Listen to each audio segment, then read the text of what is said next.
In this demo, we'll be learning some more features of the SQL language. Specifically, we'll be learning about table variables and about set operators. We already learned the basic select statement, which can be quite powerful for writing queries, but we'll learn some constructs in these demos that will give us even more expressive power. The first construct is table variables. Table variables are in the from clause, and they actually serve two uses. One is simply to make queries more readable, as we'll see, but a second purpose is to rename relations that are used in the from clause, particularly when we have two instances of the same relation.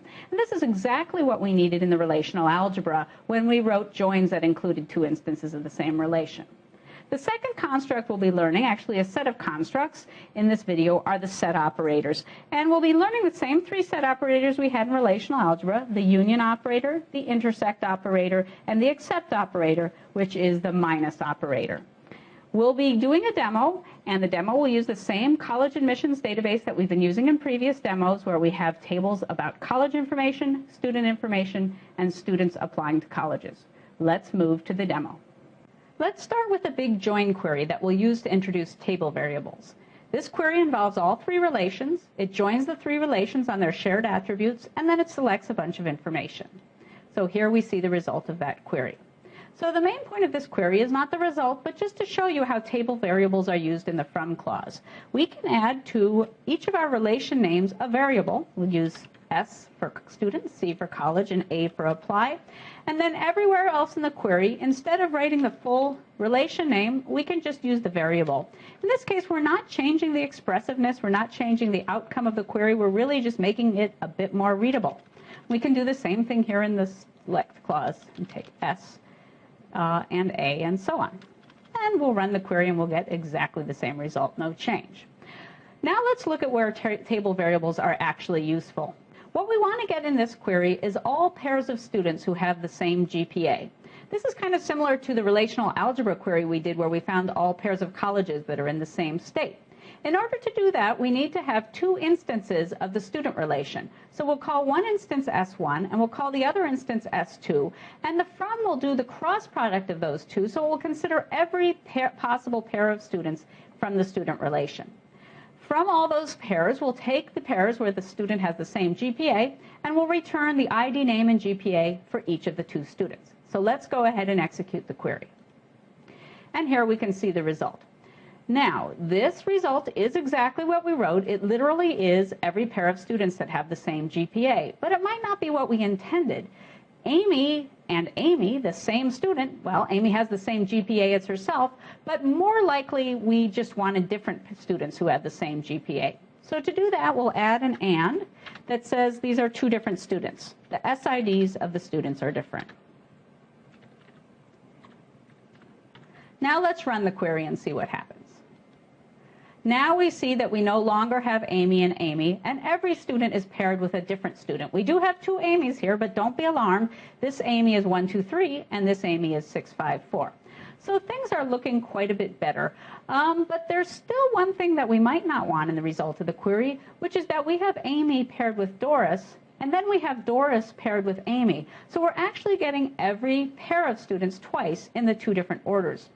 As it turns out, that's very easy to fix. We only need to erase one character to make that work. Maybe you can think about what that character is. Here it is. Instead of looking at not equals, we'll just make it less than, and then we'll get every pair of students only once, because we'll always be listing the one with the smaller SID first. And finally, we get the answer that we probably intended in the first place. Now let's take a look at the set operators, and we'll start with union.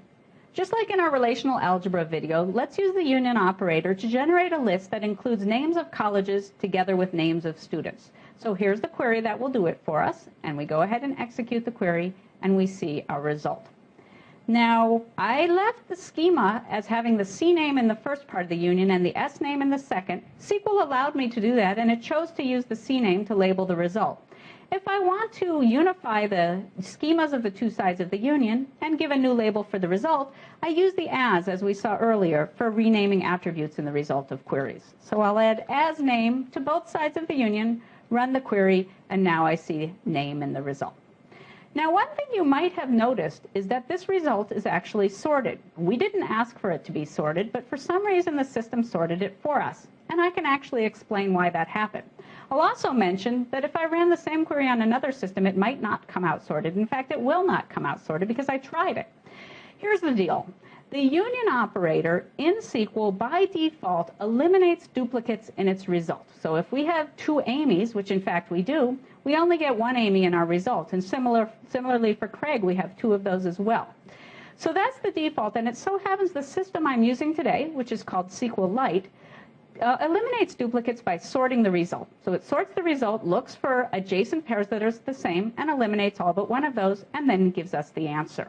But again, I want to emphasize that's not something one can count on when one runs the same query on a different system, or even on the same system on a different day.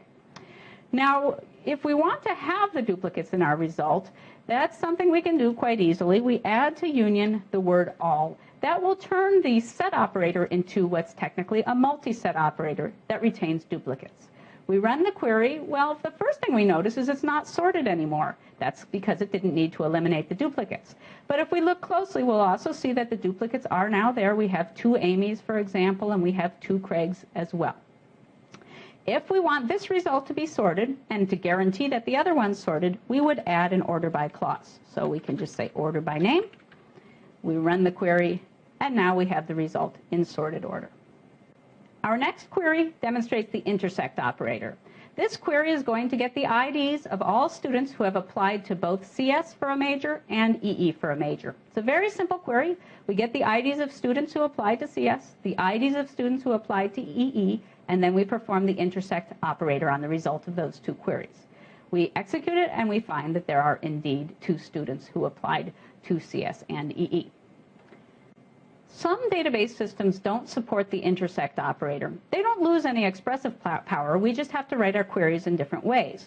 So this next query is computing exactly the same thing, the SIDs of students who have applied to both CS and EE. But this time we're doing it by doing two instances of the apply relation, one of these self-joins. So we have to use table variables again. So we take every pair of apply tuples. We look at cases where it's the same student, and in one case they're applying for CS. In the other case, they're applying for EE, and we'll return the SID of those students. So we run the query, and we get sort of the same answer, but not exactly, because we have a whole bunch of duplicates now that we didn't get when we did it with an intersect operator. Now, where did those duplicates come from? Let's take a look at the apply relation itself. Here we see that student 1, 2, 3 applied to CS, and to EE, and to CS again, and to EE again. And we're going to get all pairs of 1, 2, 3 tuples where one pair of the tuples is CS and the other is EE. So we'll get CS with EE, CS with EE, and so on. Going back to our query result, here it is, we can see that we got the 4 1, 2, 3s when we ran the query. Well, that's easy to get rid of. We just write select distinct, and that will get rid of duplicates, and now we're back to our original query result. Now, instead of finding students who applied to both CS and EE, let's find students who applied to CS but did not apply to EE. For that, we need the difference operator. It's called difference in relational algebra. Sometimes it's called minus. The word that's used in the SQL standard is the word except. So here's our query. We find the student IDs who applied to CS, and then we take away from those the IDs of students who applied to EE. We run the query, and we find that there are 3 students who applied to CS and not to EE. Some database systems don't support the except operator either, and here things get a little tricky. So let's try to rewrite that query without using the except operator. So as a reminder, we want to find students who applied to CS but did not apply to EE. So here's my attempt at writing that query. I again do a self-join of apply with apply, and I find all pairs where it's the same student we're talking about, and the major in one of the tuples is CS, and the major in the other one is not EE. So that looks pretty good. Let's see what happens. Whoa, we got a lot of results. Okay, well, that's probably just that problem with duplicates again. So let's just add distinct and go for it. It still seems like a lot of results.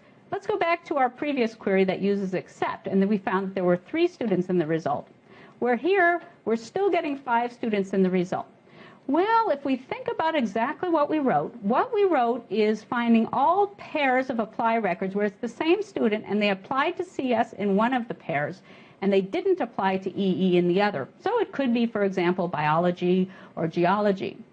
But the problem is that when we consider these pairs, that doesn't mean there's not another pair with the same student where they applied to CS and EE. All this is actually finding is students who applied to CS and also applied to another major that's not EE. So that's quite different from the query we're shooting for. And actually the interesting thing is that with the constructs we've seen so far in SQL, it's not possible to write the query we had earlier without using the except operator. But in later videos, we will see additional constructs in SQL that do allow us to write that query.